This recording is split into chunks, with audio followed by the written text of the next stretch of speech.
Você já acordou com a sensação exata de que a memória de alguém, talvez de alguém que você ama profundamente, está incompleta? Não que essa pessoa tenha morrido, não é isso. É algo muito mais frio e invasivo. É a certeza pungente de que, embora ela ainda exista no mundo, uma parte essencial dela, uma risada específica, um detalhe de um dia banal, mas crucial, um cheiro que só ela tinha, foi apagada do seu repertório mental. Não por doença, mas por uma remoção cirúrgica, limpa, feita enquanto você dormia, sem deixar cicatrizes visíveis, apenas o oco. Essa sensação de vazio, de uma subtração que o torna subitamente mais pobre, é o que vamos desbravar. É o pântano onde o tempo para e a alma é negociada pelo preço do látex. Para entender o que aconteceu naquele ano, o terrível ano de 1899, no coração da selva amazônica, é preciso primeiro compreender o que era a febre da borracha. Não era apenas comércio. Era uma miragem, uma promessa dourada de riqueza instantânea que operava como um filtro seletivo para o desespero.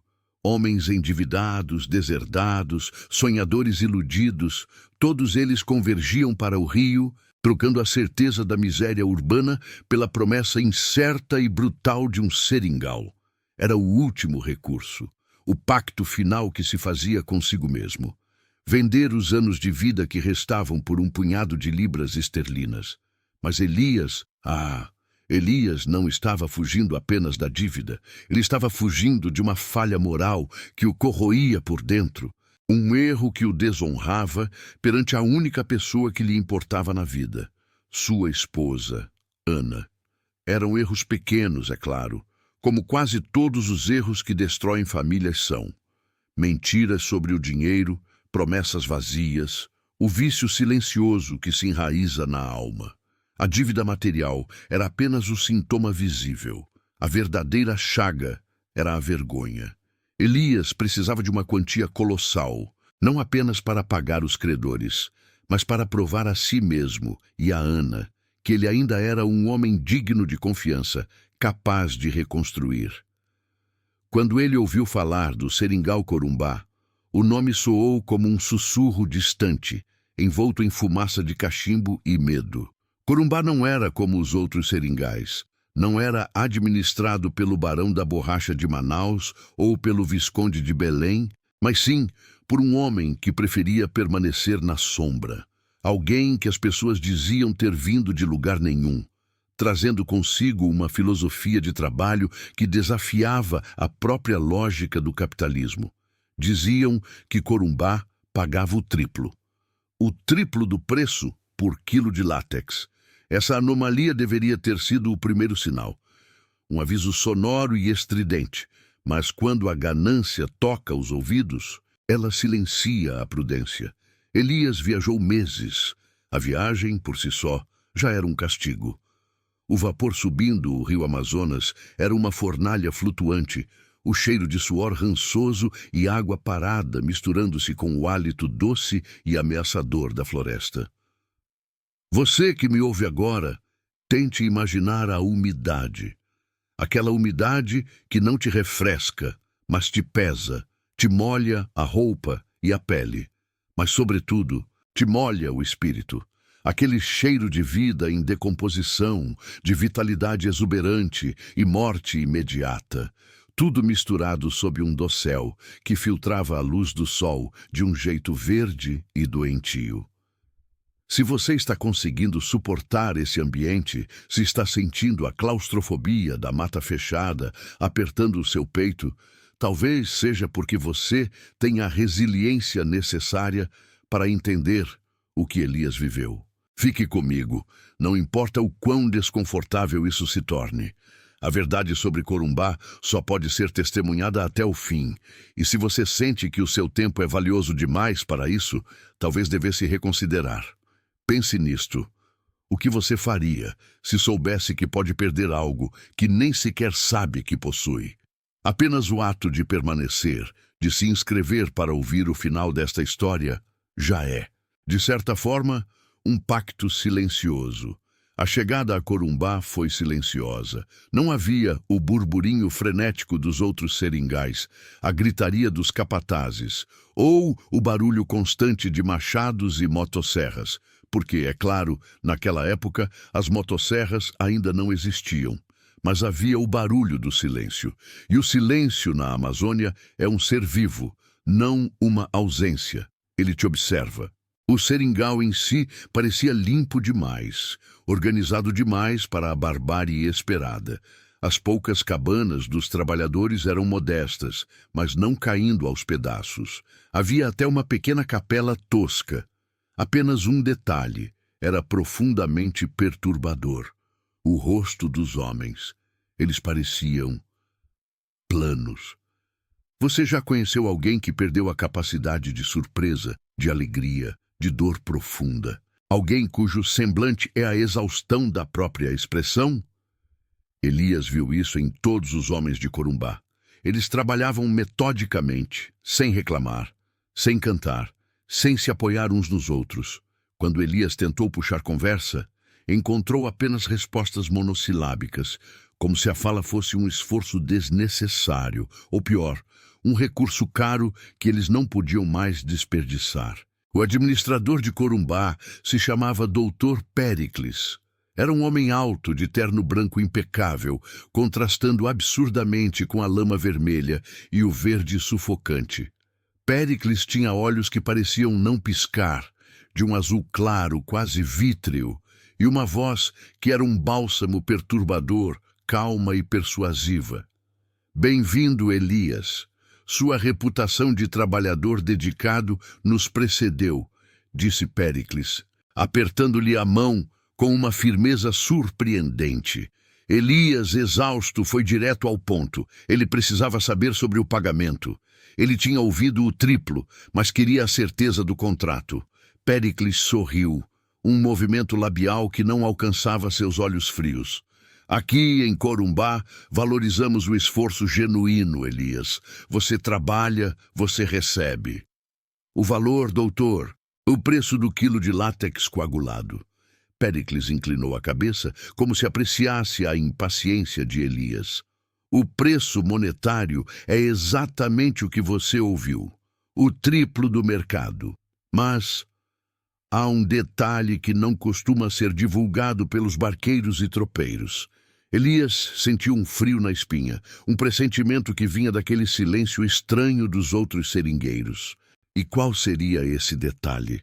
O preço do trabalho não é pago em dinheiro, Elias. O dinheiro que você acumulará aqui, toda a sua fortuna, só será entregue no momento exato em que você deixar o seringal.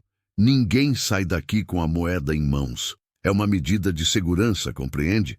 Garantir que o nosso investimento na sua estada e alimentação valha a pena até o fim do seu contrato. Elias hesitou. Ele precisava do dinheiro para Ana. O risco de ser roubado na viagem de volta era menor do que o risco de não ter nada. Ele aceitou a condição do pagamento diferido. Mas Péricles não havia terminado. Ele pegou um livro grande, encadernado em couro escuro e úmido, e o colocou sobre a mesa. O contrato, no entanto, não é como os demais. Não lidamos com empréstimos ou adiantamentos tradicionais. O débito que você contrai conosco para sua subsistência, suas ferramentas e o capital inicial que você precisa para começar a jornada não é liquidado com mais trabalho ou juros bancários. É liquidado com compromisso. Elias franziu a testa. Compromisso? Sim. Pense nisso como uma garantia de que você não fugirá. É uma caução particular, Elias. Uma caução que exige algo de valor, que você carrega consigo o tempo todo, mas que não tem utilidade para nós, a menos que você quebre o pacto. Eu não entendo, Elias confessou, a garganta seca. É simples, na verdade. Péricles continuou, sua voz escorregadia como óleo. Se você não cumprir sua cota semanal, se você tentar fugir, se você sabotar o trabalho, Corumbá cobrará a dívida. E a dívida aqui não é paga em libras, Elias. Ela é paga em lembranças. Houve um silêncio pesado. Elias achou que não tinha ouvido direito, ou que o calor e a exaustão estavam pregando-lhe peças. Lembra-se de quando eu disse que o pagamento exige compromisso? Bem, o débito que você acumula é garantido por fragmentos de quem você é. Se você falhar, Corumbá tomará de você algo que torna você, você mesmo, uma memória, um pedaço da sua história pessoal, um elo emocional. E em troca, você volta ao zero. Você continua trabalhando, livre de dívidas, mas mais leve, compreende? Elias riu, uma risada nervosa e estrangulada. Isso é uma piada de mau gosto, Dr. Péricles. O senhor está me dizendo que, se eu falhar, vou esquecer meu próprio nome? Isso é superstição de caboclo. Péricles manteve o sorriso, imperturbável. Ele pegou a caneta tinteiro.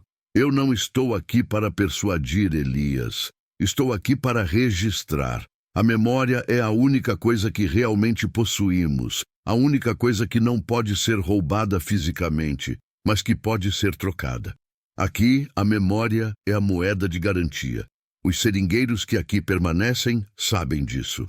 Eles entenderam que um homem sem passado é um homem livre para trabalhar, sem o peso da saudade ou do remorso. É a única forma de garantir que o trabalho continue sem a melancolia destrutiva que assola outros seringais. Ele empurrou o livro na direção de Elias. A página estava em branco, exceto por uma única linha no topo, em caligrafia elegante. Pelo compromisso irrestrito de trabalho e pela absolvição de toda e qualquer dívida pré-existente, comprometo-me a utilizar a minha substância mental como caução contra a falha. Elias sentiu o terror começar a se insinuar, não como um grito, mas como um calafrio que nascia no estômago e se espalhava pelas pontas dos dedos. Ele pensou em Ana. Pensou na vergonha que o havia levado até ali. Ele precisava do triplo. Ele precisava daquele dinheiro. Uma memória, afinal de contas, o que era uma memória? Se ele trabalhasse duro, se ele não falhasse, nada seria cobrado. Seria apenas uma cláusula bizarra. E se eu for bem-sucedido? Se eu pagar o débito e cumprir a meta, o que acontece? Você recebe o seu dinheiro integralmente, Elias, e todas as suas memórias são devolvidas, intactas. O seringal Corumbá é justo. A caução é apenas isso, uma caução. Péricles fez uma pausa, mas devo avisá-lo. O trabalho aqui é exigente. E se você sente que isso é demais para você, sinta-se à vontade para ir embora agora. O transporte de volta será pago por nossa conta. É o único ato de bondade que Corumbá oferece sem exigências. O silêncio do escritório era ensurdecedor. Lá fora, o sol parecia sugado pela copa das árvores. Elias olhou para a caneta. Olhou para a floresta. Olhou para a quantia de dinheiro que significaria a redenção com Ana. O peso do remorso era maior do que o peso de uma ameaça abstrata. Ele pegou a caneta e assinou. A tinta deslizou sobre o papel úmido e pesado. O nome de Elias, recém-escrito, parecia gritar na página em branco. No instante em que ele retirou a caneta, algo aconteceu. Não foi físico, não foi um choque elétrico, foi um microvazio. Elias sabia que havia algo que ele sempre assobiava quando estava nervoso. Uma canção simples, uma melodia de roda de infância que sua mãe costumava cantar.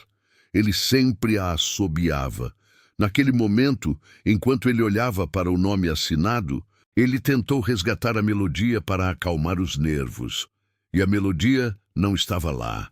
Ele não conseguia se lembrar de uma nota sequer, nem mesmo o ritmo. Era como se o espaço mental onde a canção existia estivesse preenchido com névoa. Ele sabia que havia uma canção, mas não qual. Ele sentiu um terror gelado. Péricles, vendo a mudança no rosto de Elias, apenas sorriu o seu sorriso sem alma. Um pagamento inicial, talvez, Elias. Um lembrete gentil do compromisso. Não se preocupe, uma melodia irrelevante não fará falta. Amanhã a trilha te espera. E lembre-se, quanto mais você deve, mais valiosas são as lembranças que Corumbá guarda de você.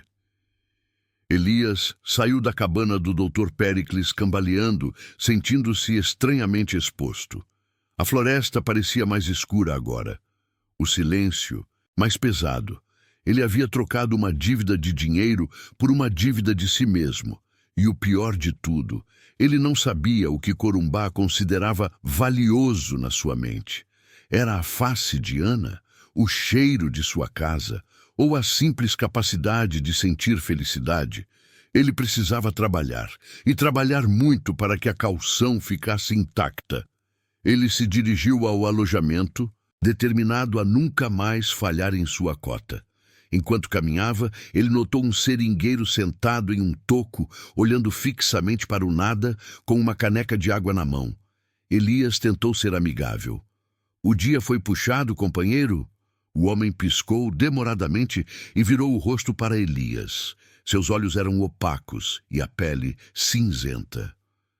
"Não me lembro", disse o homem, sua voz seca e sem inflexão. "Não me lembro de ter estado aqui antes ou de ter voltado. Só lembro que devo cortar. Eu só corto." Elias sentiu o horror concreto se estabelecer, como uma nova camada de pele. Ele havia chegado ao inferno da borracha, um lugar onde a matéria-prima do trabalho era a própria alma, e onde a cobrança vinha na forma de ausência, a ausência de si. Elias fechou os olhos. Ele tentou, pela última vez, pensar na canção da sua mãe. Nada.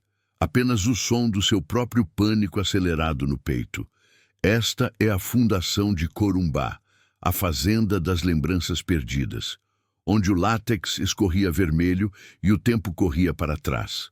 Na próxima parte, você vai descobrir como Elias aprendeu a cortar não apenas a seringueira, mas a sua própria história e o preço terrível que Corumbá exigia por um único quilo de borracha fina.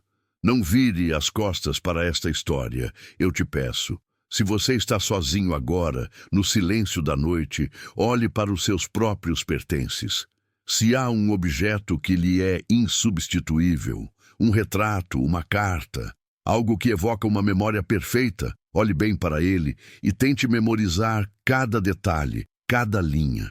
Porque amanhã, quando a história continuar, você pode começar a se perguntar o que aconteceria se o objeto ainda estivesse lá, mas a emoção que o ligava a ele tivesse simplesmente desaparecido. Pense no nome da pessoa que você mais ama. Sinta-o na ponta da língua. Guarde-o.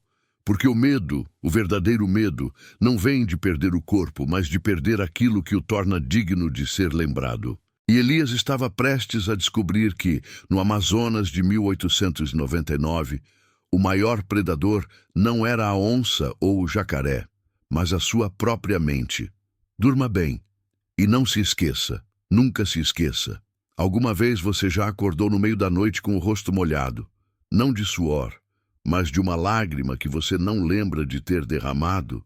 Você sente o peso da dor no peito, uma dor intensa, absoluta, mas o catalisador, a razão para aquela agonia, simplesmente se dissolveu. É como procurar por um objeto na sua mão, sabendo que ele estava lá há um segundo, mas agora o vazio é frio e inexplicável. Este é o primeiro estágio, a primeira fissura no casco da alma, que sentiam os seringueiros do Seringal Paraíso. Naquela margem esquecida do rio Amazonas, em 1899, o coronel Silveira não apenas cobrava o preço da provisão e da estadia com trabalho e látex. Ele cobrava com a própria fundação do eu. Não se tratava de tirar a esperança, e isso já estava feito. Tratava-se de arrancar o alicerce, de remover a memória do que era ser inteiro, para garantir que o seringueiro, reduzido a uma casca vazia, não tivesse sequer a capacidade de sonhar com a fuga. Você precisa entender a logística do horror. Não era um ato espontâneo de crueldade, era uma contabilidade metódica.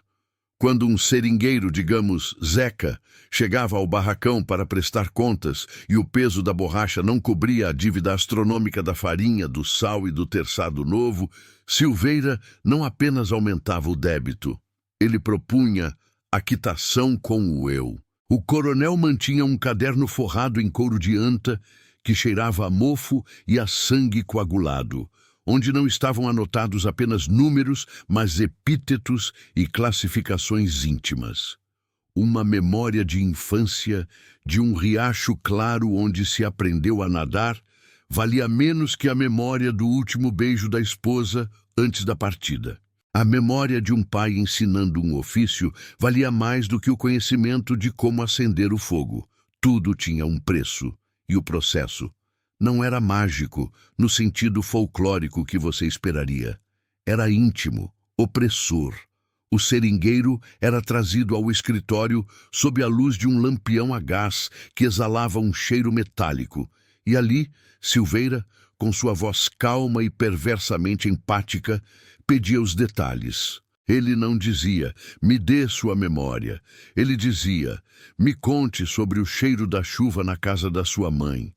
E enquanto o seringueiro descrevia, às vezes chorando a beleza do momento perdido, Silveira anotava, palavra por palavra, com uma precisão cirúrgica, como se estivesse extraindo um dente sem anestesia, mas o dente era a própria felicidade.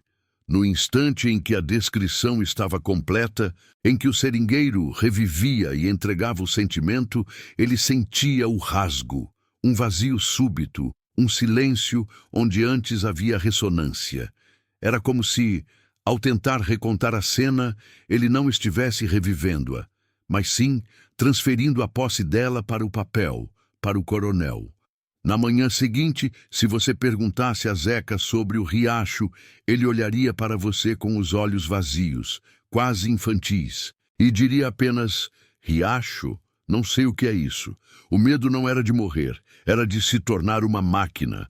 Se você está sozinho agora e a única luz acesa é a da tela, eu preciso que você preste atenção à próxima parte, porque é aqui que o horror se torna sistêmico. O Seringal Paraíso se tornou um lugar onde a identidade era um recurso finito, mais valioso que o próprio látex. Para evitar o peso da dívida, eles entregavam o amor. E sem amor, sem apego, sem a lembrança do porquê lutar, a obediência era absoluta. Pense nisso. Se você esqueceu o rosto do seu filho, a ameaça de nunca mais vê-lo não tem peso. O seringueiro continuava cortando a Hevea brasiliensis, mas a motivação era puramente muscular, puramente mecânica. O seu passado estava preso nas páginas do caderno de Silveira. E o que Silveira fazia com isso? Esta é a parte que gela o sangue e que você precisa reter até o final desta narrativa. Se este silêncio, este prenúncio de perda, toca em algo profundo em você, algo que você não pode nomear, talvez você não devesse assistir o resto sozinho. Fique aqui conosco, feche a porta e se inscreva para que possamos terminar esta história juntos. Há um pacto no medo compartilhado. O coronel não apenas colecionava as memórias, ele as consumia. Os boatos corriam sussurrados entre os poucos seringueiros que ainda guardavam memórias suficientes para sentir medo. Diziam que à noite, na Casa Grande, Silveira não dormia. Ele lia. Ele se sentava em sua poltrona de vime, sob o mosquiteiro, e lia a vida alheia, como se fossem romances de folhetim. Imagine o coronel lendo. A sensação do primeiro beijo na porta da igreja, o sabor do mel de abelha silvestre na infância, a alegria excruciante de ver a mulher amada sorrir. Ao ler, ele não apenas entendia a vida do seringueiro, ele sentia temporariamente. Ele se apropriava da emoção, sem o risco ou a consequência da experiência real. Para um homem que se tornou tão entediado, tão isolado e tão cruel pelo poder, a memória roubada era uma droga, um elixir que o fazia se sentir intensamente humano, enquanto simultaneamente desumanizava aqueles que lhe forneciam o material. A casa de Silveira era um mausoléu de vida emprestada. O ar ali era denso, carregado de fantasmas emocionais. Diziam que, se você chegasse perto, podia sentir a euforia de um casamento que não era seu. o luto por um filho que você nunca teve, ou a raiva impotente de um homem que sabia que sua terra seria perdida. Essas emoções flutuavam, desprendidas de seus donos originais, tornando o ambiente da Casa Grande pesado, quase sufocante. O aspecto mais perverso de todo esse sistema era a deterioração progressiva. O seringueiro médio era obrigado a pagar sua dívida repetidamente. No primeiro ano, ele pagava com as memórias alegres e as de amor. No segundo, com as memórias de habilidade e conhecimento técnico, como construir uma jangada, como curar um ferimento. A ausência desses conhecimentos básicos, de como realizar ações que eram antes instintivas, transformava o trabalho em tortura constante. Eles esqueciam a sequência de movimentos para sangrar a seringueira com eficiência. Esqueciam a rota do igarapé. O coronel os havia reduzido à ignorância funcional, forçando-os a depender dele para as instruções mais básicas, renovando assim o ciclo da dívida e, consequentemente, a necessidade de mais memórias. O desespero dos homens, que se tornavam cada vez mais vazios, era silencioso.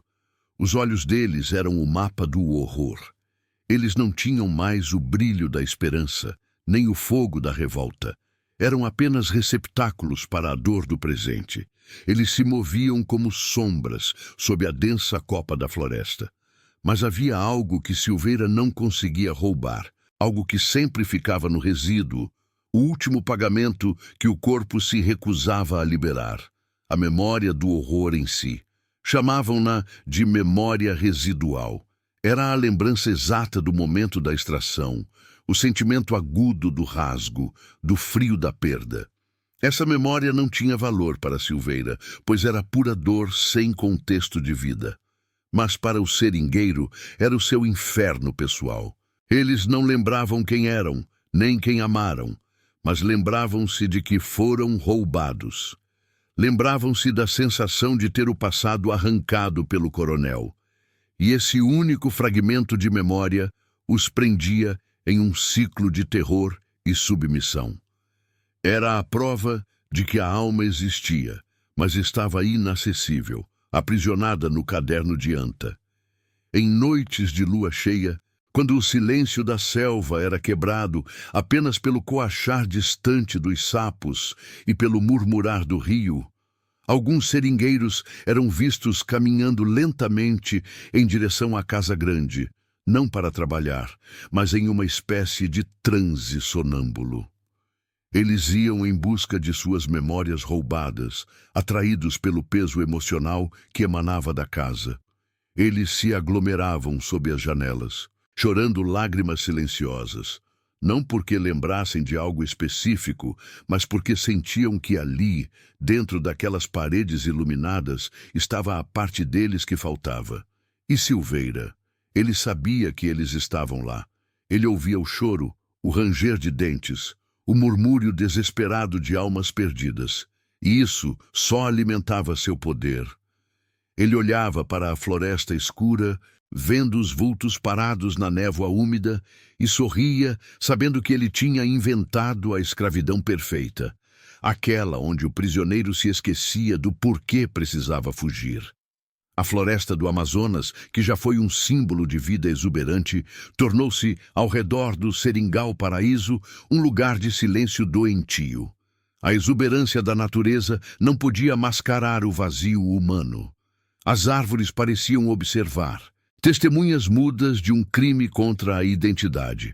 É preciso um esforço mental imenso para imaginar a vida sem a sua própria história. É como tentar segurar a água com as mãos.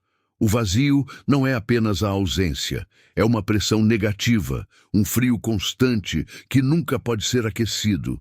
Eles continuavam a cortar o látex dia após dia, sem saber se a esposa ainda os esperava ou se o pai ainda estava vivo, porque a dívida era uma entidade viva, e a única coisa que eles lembravam era o medo do coronel e a promessa do próximo rasgo. Muitos de vocês, talvez, já sentiram algo parecido. Um momento de profunda desorientação, um lapso onde a certeza se foi. Talvez não tenha sido um coronel em 1899, mas o peso da rotina, o trauma não processado ou a exaustão que rouba o brilho do passado. Se você sente que já teve um pedaço de você roubado, não importa como, escreva nos comentários "Eu senti o vazio" e compartilhe este peso com quem você confia. Você não está sozinho nesta escuridão. O Seringal Paraíso não era apenas um inferno físico. Era um buraco negro psicológico. E a pergunta que pairava sobre a cabeça de cada seringueiro era terrível em sua simplicidade.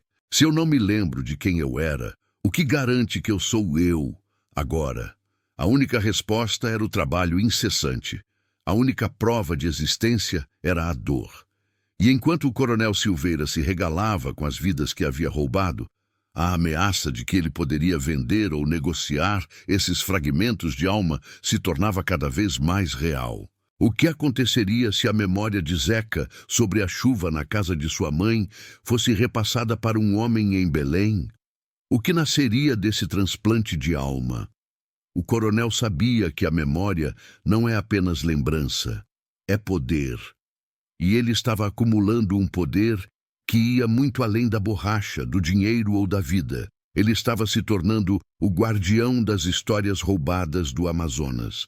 E a casa dele, cada vez mais cheia de vozes e emoções alheias, parecia estar se preparando para algo muito maior, algo que mudaria o destino não só daquele seringal, mas de todos aqueles que se atrevessem a cruzar o caminho de sua contabilidade da alma. O que acontece quando o ladrão de memórias precisa fazer um inventário? E se as memórias roubadas começassem a reagir, a se defender, a buscar seus donos originais? Eles dormiam com o silêncio dos seus passados ausentes, mas de vez em quando a floresta devolvia um sussurro. Não o som da água ou dos bichos. Era o som de uma lembrança que lutava para voltar. Um riso abafado, o cheiro de flor de jambu, ou o som de um nome, o próprio nome, que parecia vir de lugar nenhum. É difícil dormir sabendo que o seu passado não está seguro com você. Olhe para o espelho antes que a luz se apague. Você consegue lembrar de tudo? Ou há lacunas que você simplesmente aceitou? E se essas lacunas não forem falhas suas, mas algo que foi sutilmente retirado? Você já acordou com a sensação de que algo crucial se perdeu? Não um objeto, mas um pedaço invisível de quem você é. Que você está funcionando, respirando, mas a chave que ligava a sua alma a um momento precioso simplesmente sumiu, como se tivesse sido roubada na calada da noite. Se sim, preste atenção, porque este não é o tipo de história que se pode simplesmente fechar e esquecer. Esta é a história da dívida final, o pagamento de uma existência inteira ao silêncio opressor da floresta, sob o olhar frio e calculista de quem não cobrava dinheiro, mas cobrava a própria essência humana. Inácio, se é que podemos chamá-lo assim, pois o nome era apenas um resquício que flutuava à deriva no mar de sua confusão, estava agora na iminência do clímax, do ponto sem retorno. A revelação de que o Seringal de 1899 negociava em memórias em vez de cruzeiros ou libras tinha se instalado nele como um parasita, devorando sua capacidade de ver a realidade de forma linear. Ele havia visto os olhos vazios dos seringueiros mais antigos, aqueles que haviam pago suas contas com a lembrança de um primeiro amor, com a figura do pai, ou pior, com a própria noção de futuro. Eles eram cascas, e Inácio sabia que a sua vez estava chegando. A dívida de Inácio, segundo os livros de contabilidade macabros do barão, havia atingido um ponto insustentável. O último quilo de farinha, o último par de botinas furadas, o último gole de cachaça para afogar a tristeza. Tudo isso havia somado um valor inestimável no câmbio perverso do seringal. O barão não queria ouro, o barão queria a chama. E a chama de Inácio estava ligada a algo que ele guardava com fervor, Uma imagem borrada de uma mulher e a promessa de retorno, o último fio que o ligava à humanidade. A única forma de entender a mecânica dessa extração e talvez de encontrar uma brecha para a sobrevivência era invadir o santuário do barão. A casa grande não era feita de tijolos e argamassa. Era feita de segredos compactados e da aura densa de centenas de vidas roubadas. Em uma noite sem lua, onde o ar da selva era tão espesso que mal se podia respirar, Inácio rastejou até o escritório do barão. Lá dentro não havia luxo como ele imaginara, mas uma opulência silenciosa e doentia. O cheiro de látex seco misturava-se ao mofo antigo e a um odor sutil e metálico que Inácio, com um arrepio que lhe percorreu a espinha até os ossos, identificou como sendo o cheiro de emoções guardadas. O coração batia-lhe na garganta e ele se movia com a lentidão calculada de um predador, embora soubesse ser a presa. As paredes estavam forradas não com livros ou mapas, mas com prateleiras de vidro, e nelas repousavam centenas, talvez milhares, de pequenos recipientes de cristal e cerâmica escura, vedados com rolhas de cortiça banhadas em cera de abelha. Não eram simples bugigangas, eram os bens subtraídos, a moeda de troca macabra. Em alguns dos frascos de cristal, a memória parecia ter uma forma física. Havia um brilho tênue, uma poeira cintilante que girava lentamente, como névoa aprisionada. Em um canto, sobre uma pesada mesa de jacarandá, jazia o registro mestre. Um livro encadernado em couro que parecia pele humana envelhecida pelo tempo e pelo sofrimento. Inácio abriu-o, e a escrita elegante e meticulosa do barão saltou à vista.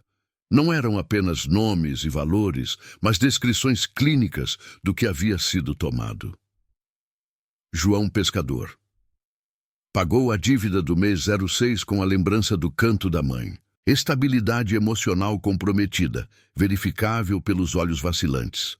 Maria, cozinheira. Pagou o óleo lampião com a imagem clara do rosto de seu único filho antes da febre. Estado atual, mutismo afetivo. O terror não vinha do que estava escrito, mas da frieza com que o barão catalogava a aniquilação da alma. Era um colecionador de sofrimento, um comerciante da identidade. E então, Inácio encontrou o seu próprio nome. A página era longa, repleta de anotações. Ele havia pago com a raiva, com a ambição, com a memória de um pequeno trauma de infância que, ao ser removido, havia deixado um buraco de confusão em vez de alívio. Mas o último item, o mais recente, estava marcado com um X vermelho e a palavra pendente.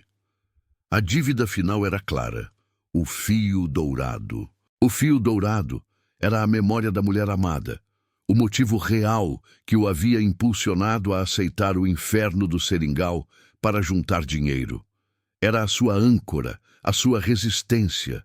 O barão havia adiado essa cobrança, esperando que a memória amadurecesse, que se tornasse mais potente, mais dolorosa de ser perdida. Enquanto Inácio absorvia a totalidade de sua desgraça, a porta atrás dele rangeu com uma lentidão ensurdecedora. Não houve susto, apenas a inevitabilidade de um destino que já estava selado. O barão estava ali, não como um vilão estereotipado, mas como um curador de museu macabro, vestindo um roupão de seda escura, seus olhos parecendo duas fendas que viam além da pele. Você veio ver a coleção, Inácio. A voz do barão era calma, profunda e desprovida de qualquer raiva, o que a tornava infinitamente mais aterrorizante. Você sabe, é uma arte. A extração deve ser precisa. Não se trata de tirar a lembrança, mas de remover o significado dela. Sem o significado, a memória se torna um dado inútil, e você, um trabalhador obediente. O barão se aproximou da mesa, ignorando a tensão que vibrava no ar. Ele pegou um dos recipientes de cristal mais belos e complexos, cheio de um brilho azulado intenso. Isto, disse ele segurando-o contra a luz fraca de um lampião, É o primeiro beijo de Elias, um dos meus melhores. A inocência perdida. Ele se tornou um excelente cortador de borracha, completamente focado, livre das distrações da juventude. O barão olhou diretamente para Inácio. Você resistiu bravamente. Seu fio dourado é de uma qualidade excepcional. É puro. É o amor que justifica o sofrimento. Eu o guardei por último porque é o que realmente sustenta a sua força vital. Sem ele, você será meu. Totalmente. Finalmente. Inácio tentou falar, mas as palavras ficaram presas, como látex coagulado em sua garganta. Ele sentiu o peso de todas as memórias aprisionadas na sala, a tristeza coletiva, o sufocando. Ele não podia lutar contra a força física do barão, nem contra a arma que ele empunhava, um pequeno e curioso instrumento de prata que parecia uma agulha longa e fina. Mas ele podia entender. Por quê? Inácio conseguiu sussurrar.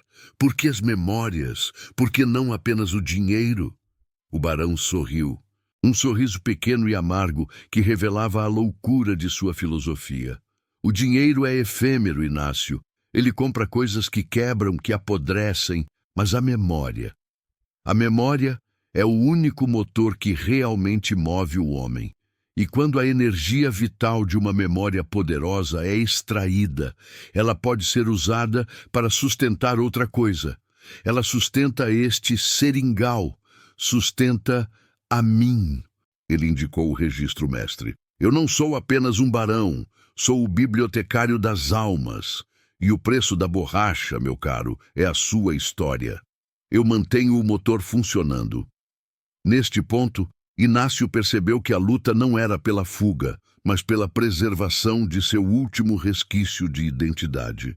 Se você está ouvindo isso agora e sente que a pressão aumenta, talvez seja a hora de fazermos um pacto silencioso, para que essa história não seja esquecida.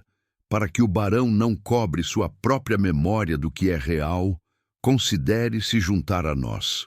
Assine este canal, torne-se parte dessa vigília, para garantir que o seu subconsciente não o traia e esta voz não se torne apenas um eco vazio na vastidão da noite. É um preço pequeno a pagar pela lucidez, não é? A cena se tornou um balé lento e inevitável de horror.